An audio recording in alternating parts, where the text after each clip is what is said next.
Hi friends, Assalamualaikum. Welcome back to our channel. ഇന്ന് നല്ല tasty ആയിട്ടുള്ള നല്ല അടിപൊളി ചിക്കൻ ദം ബിരിയാണിയുടെ റെസിപ്പി ആയിട്ടാണ് വന്നിട്ടുള്ളത്. ഈ ചിക്കൻ ദം ബിരിയാണി തയ്യാറാക്കുന്നത് ചിക്കൻ ഫ്രൈ ചെയ്തിട്ടാണ്. അപ്പോൾ എങ്ങനെ ഇത് തയ്യാറാക്കിയെടുക്കുന്നത് നോക്കാം. വളരെ സിമ്പിളായിട്ടാണ് തയ്യാറാക്കിയെടുക്കുന്നത്. 1/2 കിലോ ചിക്കനാണ് എടുത്തിട്ടുള്ളത്. ഇതിലേക്ക് 2 കപ്പ് റൈസാണ് എടുത്തിരിക്കുന്നത്. ഒരു ബൗളിലേക്ക് 1/4 ടേബിൾ സ്പൂൺ മുളക് പൊടി, 1/4 ടീസ്പൂൺ മഞ്ഞൾപ്പൊടി, ആവശ്യത്തിനുള്ള ഉപ്പും 1 മുട്ടയുമാണ് ചേർത്ത് കൊടുക്കുന്നത്. ഇവ തമ്മിൽ നന്നായിട്ടൊന്ന് മിക്സ് ചെയ്തെടുക്കാം. ഈ തയ്യാറാക്കി വെച്ചിട്ടുള്ള മിക്സിലേക്ക് 1/2 കിലോ ചിക്കൻ ചേർത്ത് കൊടുക്കാം. ചിക്കനിൽ നന്നായിട്ട് മസാല തേച്ച് പിടിപ്പിക്കണം. മസാല നന്നായി തേച്ച് പിടിപ്പിച്ചതിന് ശേഷം അരമണിക്കൂർ ഒന്ന് റെസ്റ്റ് ചെയ്യാൻ വേണ്ടി വെക്കണം. അരമണിക്കൂർ കഴിഞ്ഞതിന് ശേഷം ചിക്കൻ ഒന്ന് ഫ്രൈ ചെയ്തെടുക്കണം. അതിന് വേണ്ടിയിട്ട് ഒരു പാൻ നന്നായി ചൂടായതിന് ശേഷം ഇതിലേക്ക് ഓയിൽ ഒഴിച്ച് കൊടുക്കാം.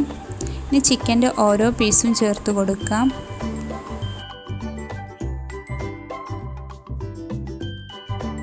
ഇനി ലോ ഫ്ലെയിമിലിട്ടിട്ട് ഒന്ന് ഫ്രൈ ചെയ്യാം.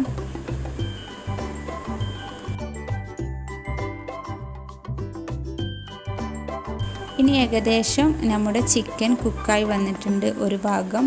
ഇനി ഇതിൻ്റെ മറുഭാഗം കുക്കാവാൻ വേണ്ടിയിട്ട് നമുക്കിതൊന്ന് സൈഡൊക്കെ ഒന്ന് മറിച്ചിട്ട് കൊടുക്കാം.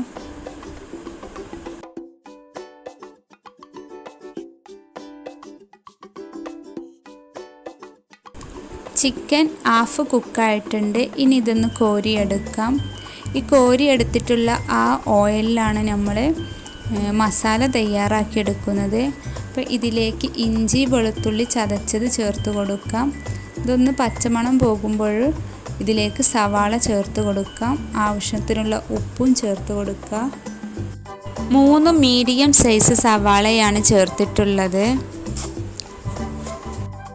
നമ്മൾ ബിരിയാണിയൊക്കെ തയ്യാറാക്കുമ്പോൾ എത്ര കിലോനാണ് ചിക്കൻ എടുക്കുന്നത്, റൈസ് എടുക്കുന്നത്, അതിൻ്റെ അനുസരിച്ചായിരിക്കണം സവാളയുടെയും തക്കാളിയുടെയും ഒക്കെ അളവ് കൂട്ടി കൊടുക്കാൻ.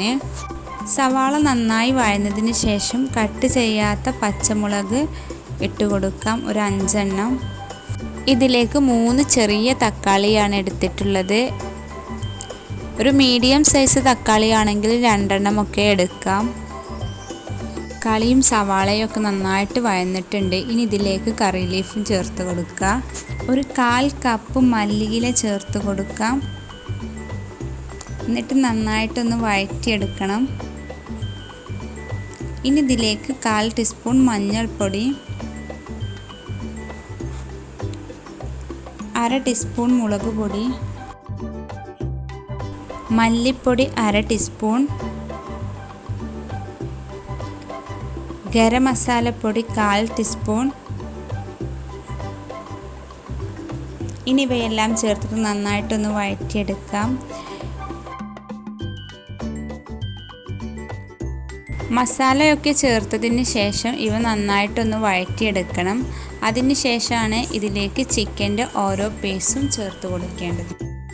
ഫ്രൈ ചെയ്ത് വെച്ചിട്ടുള്ള ചിക്കൻ്റെ പീസെല്ലാം ചേർത്തതിന് ശേഷം ഇവ നന്നായിട്ടൊന്ന് മിക്സ് ചെയ്തെടുക്കണം. ഈ മസാല ചിക്കനിൽ പിടിക്കുന്നത് വരെ ഒന്ന് മിക്സ് ചെയ്തെടുക്കാം.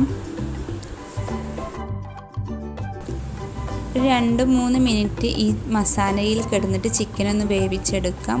അപ്പോഴേക്കും നമുക്കിതിലേക്കുള്ള റൈസ് റെഡിയാക്കിയെടുക്കാം. ഈ ചിക്കൻ ബിരിയാണിയിലേക്കുള്ള റൈസ് വറ്റിച്ചെടുക്കുകയാണ് ചെയ്യുന്നത്. നമ്മൾ നെയ്ച്ചോറൊക്കെ തയ്യാറാക്കൂലേ, അതേ രീതിയിലാണ് തയ്യാറാക്കിയെടുക്കുന്നത്. എന്നിട്ട് അതിൻ്റെ മുകളിലായിട്ടാണ് ചിക്കൻ ചേർത്ത് കൊടുക്കുന്നത്. അപ്പോൾ നെയ്ച്ചോറ് എല്ലാവർക്കും അറിയാവുന്നതായതുകൊണ്ട് ഞാൻ അതിൻ്റെ വീഡിയോ ഒന്നും കാണിക്കണില്ല. വേവിച്ച് വെച്ചിട്ടുള്ള റൈസിൻ്റെ പകുതി ഭാഗം മാറ്റി വെക്കാം. അതിൻ്റെ പകുതി ഭാഗത്തിൻ്റെ മുകളിലായിട്ട് മല്ലിയിലയും പുതിനയിലയും ഇട്ട് കൊടുക്കാം. 1/4 ടീസ്പൂൺ ഗരം മസാലപ്പൊടിയും ചേർത്ത് കൊടുക്കാം. ഇനി അതിൻ്റെ മുകളിലായിട്ട് വേവിച്ച് വെച്ചിട്ടുള്ള ചിക്കൻ മസാല ചേർത്ത് കൊടുക്കാം. ഫുള്ളായിട്ട് ചിക്കനും ചിക്കൻ്റെ മസാലയൊക്കെ ഇട്ട് കൊടുത്തിട്ടുണ്ട്. ഇനി ഇതിൻ്റെ മുകളിലായിട്ട് ബാക്കിയുള്ള റൈസും കൂടി ചേർത്ത് കൊടുക്കാം. വേവിച്ച് വെച്ചിട്ടുള്ള എല്ലാ റൈസും ചേർത്ത് കൊടുത്തതിന് ശേഷം ഇതിൻ്റെ മുകളിലായിട്ട് മല്ലിയിലയും പുതിനയിലയും ചേർത്ത് കൊടുക്കുക. ഇനി അതിൻ്റെ മുകളിലായിട്ട് ഡെക്കറേഷന് വേണ്ടിയിട്ട് സവാളയും കാഷ്നട്ടും കിസ്മിസും വറുത്തത് ചേർത്ത് കൊടുക്കാം. ഇനി ഈ ചിക്കൻ ബിരിയാണി നമുക്ക് ദമ്മിട്ട് കൊടുക്കാം. ദമ്മിട്ട് കൊടുക്കുന്നത് ഈ രീതിയിലാണ്. തീക്കണൽ ഉപയോഗിച്ചിട്ടാണ് ദമ്മിടുന്നത്. ചിക്കൻ ദം ബിരിയാണി ഇവിടെ ദമ്മൊക്കെ ഇട്ട് വെച്ചിട്ടുണ്ട്. അരമണിക്കൂർ കഴിഞ്ഞതിന് ശേഷം നമുക്ക് എടുത്ത് സർവ് ചെയ്യാം. അപ്പോൾ നല്ല ടേസ്റ്റ് ഉള്ള അടിപൊളി ദം ചിക്കൻ ബിരിയാണി ഇവിടെ റെഡി ആയിട്ടുണ്ട്. എല്ലാവരും ഈ രീതിയിൽ ട്രൈ ചെയ്ത് നോക്കുക. ഇതുവരെ നിങ്ങൾ എൻ്റെ ചാനൽ സബ്സ്ക്രൈബ് ചെയ്യാതെ കാണുകയാണെങ്കിൽ സബ്സ്ക്രൈബ് ചെയ്യുക. നിങ്ങൾക്ക് ഈ വീഡിയോ ഇഷ്ടമായിട്ടുണ്ടെങ്കിൽ ലൈക്ക് ചെയ്യുക. നിങ്ങളുടെ ഫ്രണ്ട്സിനും ഫാമിലി മെമ്പേഴ്സിനും ഷെയർ ചെയ്യുക. Thanks for watching. ബൈ.